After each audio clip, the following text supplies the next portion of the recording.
Bismillahirrahmanirrahim. Assalamualaikum warahmatullahi wabarakatuh. Innal hamdalillah nahmaduhu wa nasta'inuhu wa nastaghfiruh.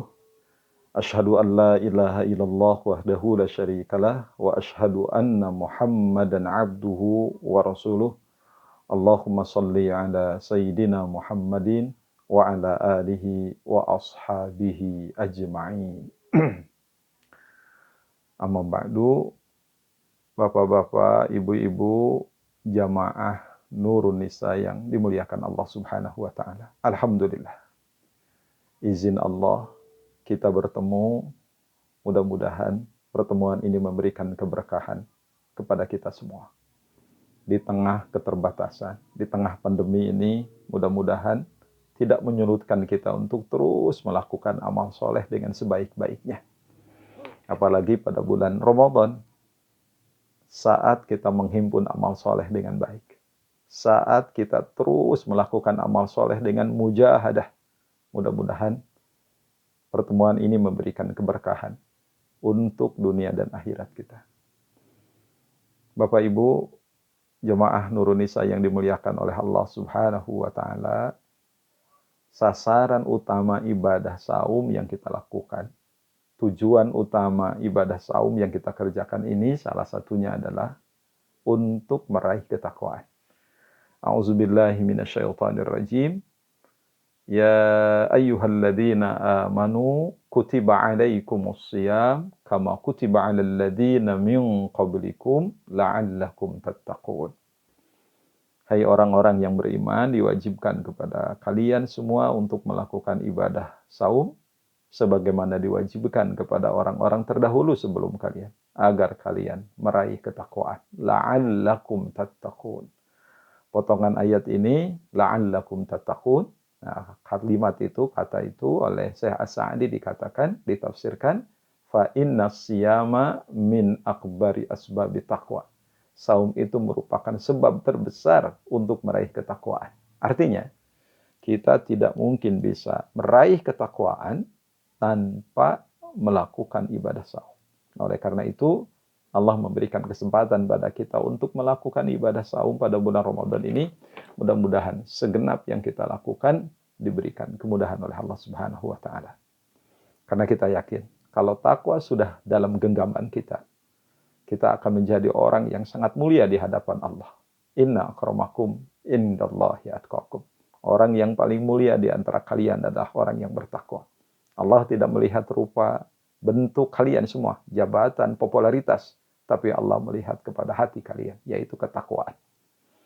Bahkan ketika kita sudah meraih ketakwaan, insya Allah kita akan punya bekal yang sangat indah, yang sangat baik dalam mengarungi kehidupan ini. Dan kita akan selamat. Wa tazawwadu fa inna khairaz zadi taqwa. Hendaklah kalian berbekal. Sesungguhnya bekal yang paling baik adalah ketakwaan. Bapak-bapak, ibu-ibu, jemaah Nurun Nisa yang dimuliakan oleh Allah Subhanahu wa taala. Nah, di dalam Al-Qur'an banyak sekali ayat-ayat yang berbicara tentang karakteristik orang yang bertakwa. Di antara ayat yang sudah kita hafal, karakteristik orang yang bertakwa adalah orang bertakwa itu salah satunya adalah suka beristighfar. Itu ada di dalam surat Ali Imran ayat 133 sampai 136. Dan saya yakin ini sudah kita hafal semua. Apalagi jemaah Nurun Nisa insyaallah. Nah, di ayat ini ya, secara komplit nanti Ibu Bapak silahkan buka dari 133 sampai 136. A'udzubillahi minasyaitonirrajim. Wasari'u ila maghfiratin mir rabbikum wa jannatin 'arduhas samawati wal ardh 'iddat lil muttaqin. Bersegeralah kalian untuk mendapatkan ampunan dari Tuhan kalian. Wa jannatin, dan bersegeralah kalian untuk mendapatkan surga. 'Arduhas samawati wal ardh, yang luasnya surga itu seluas langit dan bumi. Wa'iddat lil muttaqin, disediakan untuk orang-orang yang bertakwa. Jadi orang yang bertakwa disiapkan oleh Allah surga. Siapa itu orang yang bertakwa? Alladzina yunfikuna fis sarra'i wad dharra. Orang bertakwa itu adalah orang yang senantiasa infak. Ya, pada saat lapang, pada saat susah. Jadi banyak uang dia infak, sedikit uang dia infak. Artinya kalau kita bisa bahasakan dalam bahasa kita, orang-orang bertakwa itu adalah orang yang mampu menjaga kontinuitas infak, istimroriyah. Ya, dia menjaga amalnya dengan baik. Bahkan tidak hanya infak pada saat lapang dan susah. Wal qadhiminal ghaidh. Orang yang takwa itu adalah orang yang bisa menahan amarah. Amarah dia tahan. Wal 'afina 'anil nas. Nah, dan orang yang bertakwa itu adalah orang yang bisa memaafkan kesalahan orang lain kepada dia tentunya. Wallahu yuhibbul muhsinin, dan Allah mencintai orang-orang yang muhsin, orang yang berbuat baik. Selanjutnya ayat 135, walladzina idza fa'alu fahishatan. Nah, orang yang bertakwa itu adalah orang yang apabila mereka melakukan perbuatan fahisyah, perbuatan keji, au dzalamu anfusahum, atau mereka menganiaya diri mereka sendiri, dzakarullah. Nah, mereka ingat kepada Allah. Jadi orang bertakwa bukan orang yang bebas dari dosa. Begitu mereka melakukan dosa, langsung ingat kepada Allah. Setelah itu, fastaghfaru lidunubihim. Maka mereka memohon ampun kepada Allah dari dosa yang mereka lakukan. Nah, inilah yang akan kita bahas. Jadi orang yang bertakwa itu adalah orang yang senantiasa istighfar. Karena orang bertakwa yakin, wa may yaghfirud dunuba illallah. Tidak ada lagi yang bisa mengampuni dosa selain Allah. Setelah mereka istighfar, mohon ampun kepada Allah, walam yusirru ala ma fa'alu wa hum ya'lamun, dan mereka tidak melanjutkan lagi perbuatan dosa yang mereka lakukan. Mereka berhenti. Nah, balasan buat mereka, ulaika jazaohum maghfirah. Bagi mereka adalah ampunan dari Tuhan mereka. Wa jannat, dan surga. Ya, tajri min tahtihal anhar, yang mengalir di bawahnya sungai-sungai. Ini sebuah kenikmatan. Khalidina fiha, mereka kekal di dalamnya. Wa ni'ma ajrul amilin, dan itu adalah nikmat yang paling agung, nikmat yang paling besar yang didapatkan oleh orang-orang yang beramal. Nah, di antara ayat-ayat ini Allah menyebutkan orang yang bertakwa itu adalah orang yang beristighfar kepada Allah. Nah, oleh karena itu pada kesempatan ini kita akan membahas istighfar, ya. Istighfar itu tidak hanya dilakukan oleh manusia biasa. Dan ternyata istighfar itu dilakukan juga oleh para nabi, Bapak Ibu sekalian, ya. Luar biasa. Di dalam Al-Qur'an disebutkan istighfar itu pertama dilakukan oleh Nabi Adam alaihi salam, dan tentunya Siti Hawa. Itu disebutkan oleh Allah dalam surat Al-A'raf ayat 23. Ya, kita baca ya. Kemudian surat istighfarnya Nabi Nuh itu ada di dalam surat Hud ayat 47. Kemudian juga surat Nuh ayat 28. Itu istighfarnya Nabi Nuh.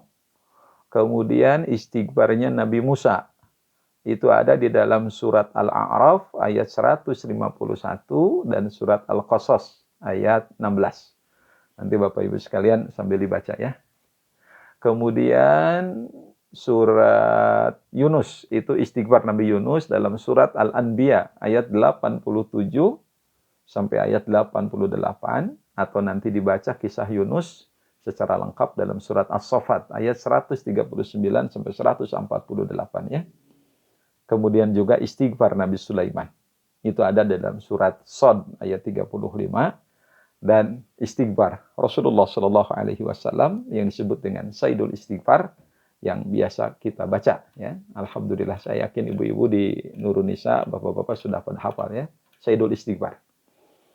Allahumma anta rabbi la ilaha illa anta khalaqtani wa ana abduka wa ana ala ahdika wa wa'dika mastata'tu a'udzu bika min syarri ma sana'tu abu'u laka bi ni'matika alayya wa abu bidambi faghfirli fa innahu la yaghfirud dzunuba illa anta. Saya yakin ini Sayyidul Istighfar sudah kita hafal semua. Nah, ini istighfar yang dibaca oleh para nabi. Bapak Ibu sekalian, apa sih fadilah istighfar? Kenapa kita harus istighfar gitu ya? Nah, istighfar itu adalah perintah Allah. Itu yang pertama ya. Istighfar itu perintah perintah Allah. Allah Subhanahu wa taala memerintahkan kita untuk istighfar. Nah, salah satunya ada di dalam surat Hud ya, ayat 61. Ini cerita Nabi Saleh. A'udzubillahi minasyaitonirrajim. Wa ila Tsamuda akhahum salihah. Dan kepada kaum Samud kami utus saudara mereka, yaitu Nabi Saleh. Nabi Saleh mengatakan, ya qaumi'budullah, wahai kaumku, sembahlah Allah, malakum min ilahin ghairuh. Kamu sekali-kali tidak punya Tuhan selain Allah. Tuhan kamu hanya Allah. Mungkin bahasa yang lainnya begitu ya. Huwa ansha'akum minal ard. Dialah yang menciptakan kamu dari tanah, dari bumi ini. Ya, wasta'marakum fiha, dan Allah yang telah menjadikan kamu sebagai pemakmur bumi. Fastaghfiruh. Nah, maka kamu istighfarlah kepada Allah, minta ampunlah kepada Allah, tsumma tubu ilaihi. Kemudian kamu bertobatlah kepada Allah.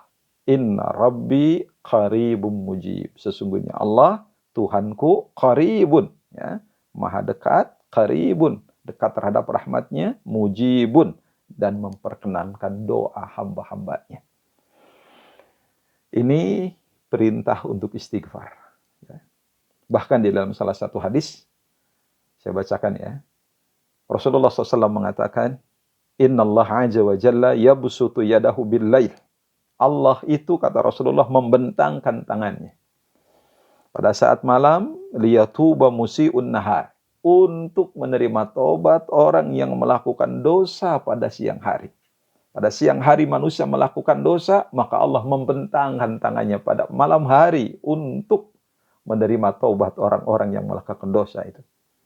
Wa yabsutu yadahu bin nahar, dan Allah membentangkan tangannya pada siang hari, liyatuba musi'ul lail, untuk menerima taubat orang yang melakukan dosa pada malam hari, hatta tatlu asyamsu min maghribiha, sampai matahari terbit dari sebelah barat. Artinya apa? Allah senantiasa mengampuni dosa hambanya sampai hari kiamat datang. Innallaha yaghfiru dzunuba jami'ah. Sesungguhnya Allah mengampuni dosa semuanya. Oleh karena itu, Bapak-bapak, ibu-ibu yang dirahmati Allah Subhanahu wa taala, jemaah Nurun Nisa, kita harus banyak-banyak istighfar kepada Allah Subhanahu wa taala. Kita harus banyak-banyak mohon ampun kepada Allah Subhanahu wa taala. Apa saja fadilah istighfar? Kesempatan ini kita akan lebih fokus bicara tentang fadilah istighfar. Apa fadilah istighfar? Apa keutamaan istighfar buat kita? Yang pertama, istighfar yang kita baca itu insya Allah bisa melembutkan hati. Jadi istighfar yang kita baca bisa melembutkan hati. Nah itu. Subhanallah. Ya. Sahabat Hudzaifah, dia adalah orang yang lisannya keras. Jadi agak keras lisannya itu ya, tajam. Di dalam hadis disebutkan, kana fi lisani dzarabun ala ahli. Itu kata Hudzaifah. Lisanku itu ya Rasulullah tajam, suka menyakiti keluarga aku. Tetapi lam a'duhu ila ghairihi, aku tidak melakukan itu kepada yang lain. Jadi mungkin seorang suami yang keras gitu ya, yang kasar gitu. Nah, apa kata Rasulullah?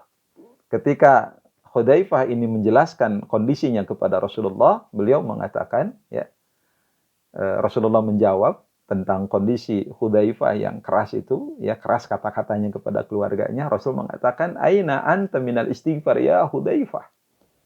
Di mana posisimu hai Hudzaifah dari istighfar?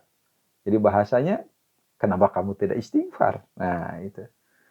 Rasul kemudian bersabda, inni la astaghfirullah kulla yaum mi'ata marrah wa atubu ilaih. Hei Hudzaifah, aku ini sungguh istighfar kepada Allah, mohon ampun kepada Allah itu 100 kali, dan aku taubat kepada Allah. Jadi kata-kata Rasulullah, aina anta minal istighfar. Hei Hudzaifah, bagaimana posisimu dari istighfar? Hati menjadi keras itu karena kita jarang istighfar. Nah, oleh karena itu, kalau kita punya hati yang keras, ya, gampang marah, kita gampang ngejudge orang, jangan-jangan kira kurang istighfar. Makanya kita yakin, Suami istri yang rajin istighfar akan dihindarkan dari perselisihan, akan dihindarkan dari pertengkaran karena hatinya lembut gitu. Kalau ibu punya suami yang kasar gitu, suruh istighfar. Kalau bapak punya istri yang kasar ya, suruh istighfar. Wa na'udzubillahi min dzalik ya. Karena kekasaran itu tidak akan melahirkan cinta, karena cinta itu lahir dari kelembutan. Dan oleh karena itu secara tidak langsung untuk melahirkan cinta yang kuat di antara suami istri, orang tua dan anak, keluarga semua, maka rajin-rajinlah membaca istighfar. Maka kuatkan hati kita dengan istighfar. Hati kita akan menjadi lembut. Ya.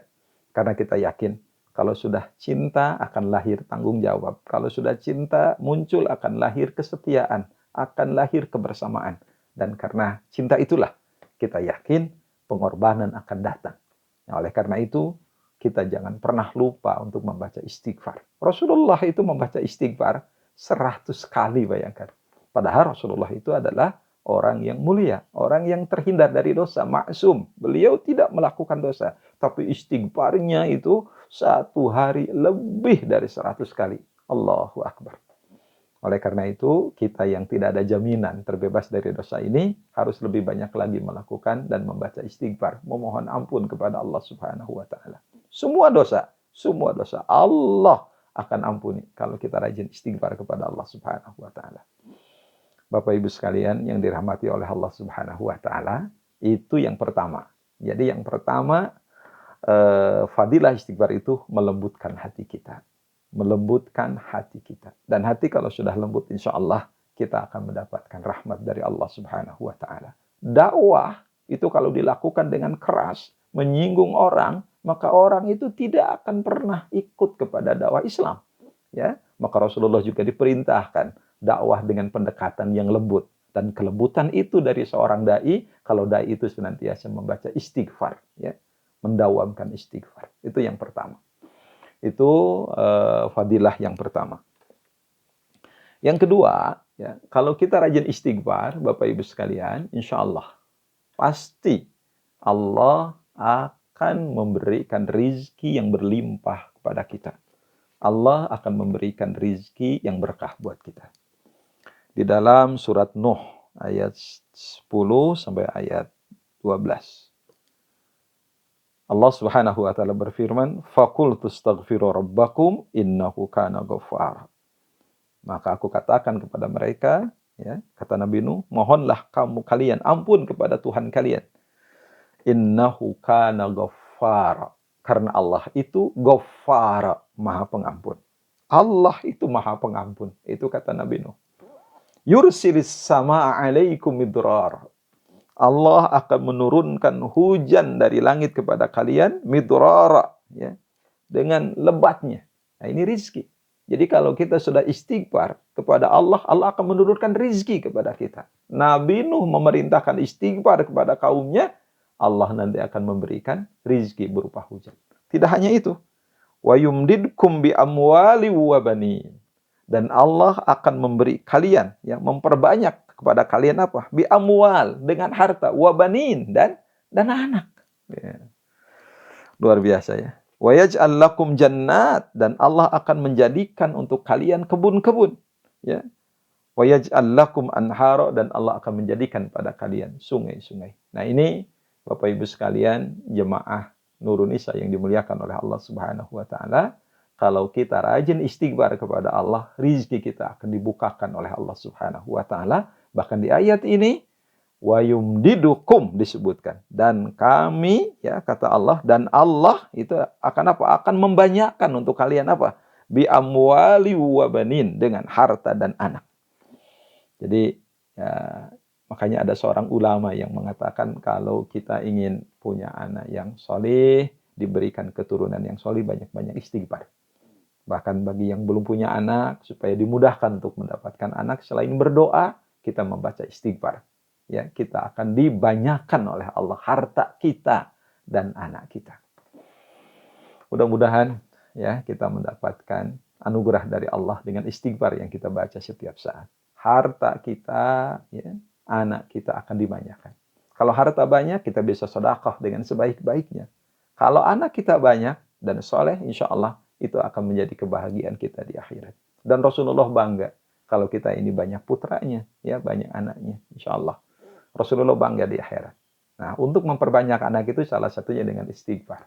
Jadi kalau ada jemaah Nurun Nisa yang belum diberikan amanah berupa putra dan ingin memilikinya, banyak-banyaklah membaca istighfar. Insya Allah, Allah akan memudahkan kita untuk mendapatkan. Nah, ini salah satu usaha spiritual. Ya, usaha spiritual. Ini Bapak-bapak, ibu-ibu, jemaah Nurun Nisa yang dimuliakan oleh Allah Subhanahu wa taala. Ini merupakan fadilah yang kedua, istighfar yang dibaca oleh kita. Kemudian fadilah yang ketiga, ya, keutamaan yang ketiga ini kita bicara di antaranya saja, ya. Yang ketiga adalah Rasulullah bersabda, "Man aqsarul istighfar." Dalam hadis lain disebut man lazimal istighfar.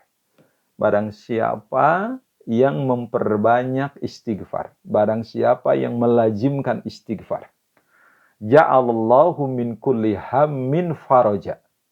Allah akan jadikan dari segala kesedihannya akan berbuah kebahagiaan. Kesedihannya akan berbuah kebahagiaan. Wa min kulli dayyikin makhraja. Dari kesempitannya ada jalan keluar. Wa razaqahu min haitsu la yahtasib.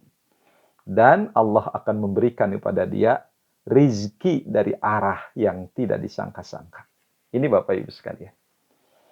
Jadi kalau menurut hadis ini, ada 3 ya, fadilah istighfar. Man aktarul istighfar, atau man aktaru minal istighfar, au kama qala Rasulullah. Siapa yang memperbanyak istighfar, ya, ja'alallahu min kulli hammin faraja. Allah jadikan dari segala sesuatu kesedihannya itu akan berbuah kebahagiaan. Kita mengalami kesedihan, kita mengalami kesulitan, ya Allah akan berikan kebahagiaan. Maka kita harus banyak-banyak istighfar kepada Allah Subhanahu wa taala untuk mengusir kesedihan kita. Kenapa? Dengan istighfar orang bersama Allah. Dengan istighfar orang merasakan bahwa Allah mencintai dia. Dengan istighfar dia merasakan betapa Allah dekat dengan dia. Maka Allah ja'alallahu min kulli hammin faraja. Maka kesedihannya itu akan berbuah kebahagiaan. Wa min kulli dayyikin makhraja. Segala sesuatu kesulitannya ada jalan keluar. Itu yang nomor 2 di hadis ini. Ya, kita mendapatkan kesulitan, kita istighfar. Insya Allah Allah akan membuka jalan keluarnya. Wa razaqahu min haitsu la yahtasib. Dan Allah akan memberikan rizki dari arah yang tidak disangka-sangka. Nah, inilah Bapak Ibu sekalian, ya. Dengan istighfar yang dibaca oleh kita, yang dihayati oleh kita, dengan hati yang tulus dan merendah kepada Allah, insya Allah kesedihan-kesedihan kita akan berbuah kebahagiaan, kesempitan-kesempitan yang kita alami akan ada jalan keluarnya, dan Allah akan memberikan rizki dari arah yang tidak disangka-sangka. Hadis selanjutnya, ya, hadis selanjutnya di antara fadilah istighfar disebutkan oleh Rasulullah Shallallahu Alaihi Wasallam, dan ini khusus untuk yang membaca Sayyidul Istighfar. Dan saya yakin jamaah Nurun Nisa sering membaca Sayyidul Istighfar ini ya saat pagi petang.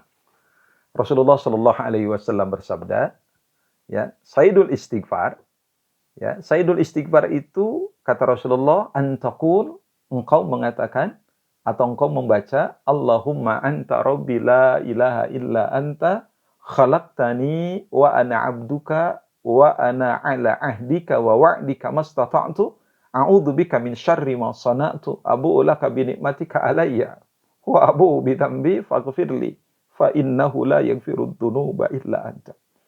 Nah, ketika itu dibaca oleh kita, apa kata Rasulullah? Wa man qala minan nahar. Siapa yang membacanya pada saat siang hari, muqinan biha, dengan penuh keyakinan kepada Allah, dia membaca dengan penuh keyakinan itu. Kata Rasulullah, famata min yaumihi, kemudian dia meninggal dunia pada siang harinya, qabla ayumsi, sebelum sore, fahuwa min ahlil jannah. Kata Rasulullah, maka dia termasuk penghuni surga. Bayangkan, kalau kita membaca Sayyidul Istighfar pada saat siang hari, maka begitu kita meninggal dunia pada siang hari itu sebelum sore, insya Allah kita termasuk ahli surga. Bahkan Rasul juga mengatakan wa man qalaha minal laili wa huwa muqinun biha, dan siapa yang membacanya pada saat malam dan dia meyakininya ya dengan sepenuh hati kepada Allah, famata qabla ayusbiha, dan dia meninggal dunia sebelum subuh, fahuwa min ahlil jannah, dia pun termasuk penghuni surga. Ini bapak-bapak, ibu-ibu, mudah-mudahan seluruh jamaah Nurun Nisa bisa mendawamkan Sayyidul Istighfar pada saat pagi dan petang. Dan insya Allah kalau kita meninggal dunia, kita diberikan oleh Allah Subhanahu wa Ta'ala surga, tempat tinggal yang sangat indah. Dan kita yakin ya, kebahagiaan kita ketika kita dekat dengan Allah, membaca istighfar, dan kita meraih surga Allah. Tidak ada kenikmatan. Itulah fauzun azim, kemenangan yang sangat agung, kemenangan yang sangat indah. Itu, yaitu surga. Nah, kita bisa meraihnya. Salah satunya adalah dengan membiasakan kita membaca Sayyidul Istighfar pada saat pagi dan petang hari. Jemaah Nurun Nisa yang dimuliakan oleh Allah Subhanahu wa Ta'ala. Apa selanjutnya? Sayyidul Istighfar. Dosa yang kita lakukan akan dihapus oleh Allah Subhanahu wa Ta'ala. Dalam hadis qudsi riwayat At-Tirmizi, Allah Subhanahu wa Ta'ala berfirman, "Ya bani Adam, wahai anak Adam, innaka ma da'awtani wa rajautani ghafartu laka ala ma kana fika wala ubali." Hai anak Adam, seandainya selama kamu berdoa dan berharap kepadaku, aku akan mengampuni dosamu, apapun yang ada dalam dirimu, dan aku tidak peduli dengan dosa-dosa itu. Jadi kalau kita berdoa dan berharap kepada Allah, Allah akan mengampuni dosa kita. Yang kedua, ya bani Adam. Kata Allah, wahai anak Adam, lau balagot dunubuka ananas sama. Seandainya dosa-dosa kalian memenuhi langit, thumma astaghfartani, kemudian kalian mohon ampun kepadaku, ghafartulak, aku akan mengampuni, wala ubali, dan aku tidak peduli dengan dosa-dosa itu. Nah ini, hai anak Adam, kata Allah, kalau dosa-dosamu sepenuh bumi, kemudian engkau beristighfar kepada aku akan mengampuni dosamu, dan aku tidak peduli dengan dosa-dosa itu. Itu kata Allah. Dan yang ketiga, ya bani Adam, wahai anak Adam, innaka law ataitani, seandainya engkau datang kepadaku bi qarabil ardi khataya, dengan membawa dosa sepenuh bumi, thumma laqitani la tusyriku bi syai'an, kemudian engkau datang kepadaku dengan tidak syirik kepadaku, la ataituka bi qarabiha maghfiratan, maka sungguh aku akan datang kepadamu dengan membawa ampunan sepenuh bumi juga. Nah ini jemaah Nurun Nisa yang dimuliakan oleh Allah Subhanahu wa Ta'ala. Jadi dari ayat ini, dari hadis ini kita memahami bahwa ternyata untuk menghilangkan dosa itu ada 3 syarat. Yang pertama, berdoa dan berharap kepada Allah Subhanahu wa Ta'ala. Yang kedua, senantiasa istighfar, dan yang ketiga, jangan syirik kepada Allah Subhanahu wa Ta'ala. Ya. Kita jangan pernah syirik kepada Allah. Ada 3 yang akan membuat dosa kita itu diampuni oleh Allah. 1, berdoa dan berharap kepada Allah. 2, istighfar. Ya, dan yang ketiga, tidak syirik. Nah ini fadilah istighfar. Dan yang terakhir, fadilah istighfar itu adalah insya Allah, kalau anak-anak kita senantiasa memohonkan ampun kepada kita, nanti kita akan mendapatkan surga yang terus-terusan tingkatannya kita dapatkan. Di dalam hadis riwayat Ahmad disebutkan, Rasulullah SAW bersabda, innar rajula, sesungguhnya seseorang itu, la turfa'u lahu darajat fil jannah, derajatnya akan diangkat di surga. Terus derajatnya diangkat. Fayaqul, kemudian dia mengatakan, ya Rabbi anna li hadhihi, ya Allah, kenapa derajatku ini terus di surga naik ya Allah? Kalau bahasa kitanya, ya Allah, kenapa derajatku ini di surga terus-terusan naik ya Allah? Padahal amalku biasa-biasa saja. Padahal amalku sedikit ya Allah, tapi kenapa ya Allah derajatku naik terus di surga? Ya, dia mengalami keanehan. Kemudian fayuqal, kemudian dikatakan kepada dia, bistighfari waladikalaka, Derajatmu di surga dinaikkan terus oleh Allah Subhanahu wa taala. Ini dikarenakan istighfar yang dibacakan oleh anakmu untukmu. Artinya anakmu senantiasa membaca istighfar untukmu. Jadi anak-anak kita memohonkan ampun kepada Allah atas dosa-dosa yang kita lakukan. Ya Allah, ampuni dosa orang tuaku. Ya Allah, bahagiakan orang tuaku di alam barzah. Nah, itu yang akan membuat kita bahagia di surga. Derajatku meningkat terus. Bapak Ibu jamaah yang dimuliakan oleh Allah Subhanahu wa taala, mudah-mudahan kita bisa meraih fadilah istighfar. Dan saya yakin jamaah Nurun Nisa mampu melakukan istighfar setiap saat. Tidak ada kebahagiaan buat seorang muslim selain dia mendawamkan istighfar. Karena istighfar itu akan mendekatkan kita kepada Allah, akan mensucikan diri kita. Dan istighfar itu akan membuat kita tadarru di hadapan Allah Subhanahu wa taala. Kebahagiaan seorang muslim adalah ketika dia istighfar. Istighfar akan mengangkat derajat kita. Oleh karena itu, jangan pernah kita melalaikan istighfar kepada Allah. Rasulullah Shallallahu Alaihi Wasallam sehari 100 kali membaca istighfar.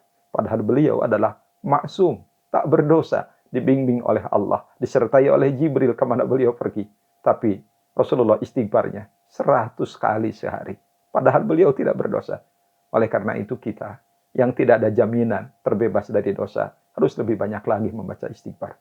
Mudah-mudahan bulan Ramadan ini adalah bulan yang kita isi dengan membaca istighfar kepada Allah setiap saat hingga kita bisa meraih ketakwaan. Demikian yang bisa disampaikan, mudah-mudahan ada guna dan faedahnya. Mohon maaf kalau ada hal-hal yang kurang pantas diucapkan, kurang enak didengar. Mudah-mudahan Allah menjadikan kita semua orang-orang yang bisa meraih ketakwaan dengan saum yang kita lakukan. Rabbana hablana min azwajina wa dhurriyyatina qurrata a'yun waj'alna lil muttaqina imama. Rabbana atina fid dunya hasanah wa fil akhirati hasanah wa qina adzabannar. Subhana rabbika rabbil izzati amma yasifun wa salamun alal mursalin walhamdulillahi rabbil alamin. Assalamualaikum warahmatullahi wabarakatuh.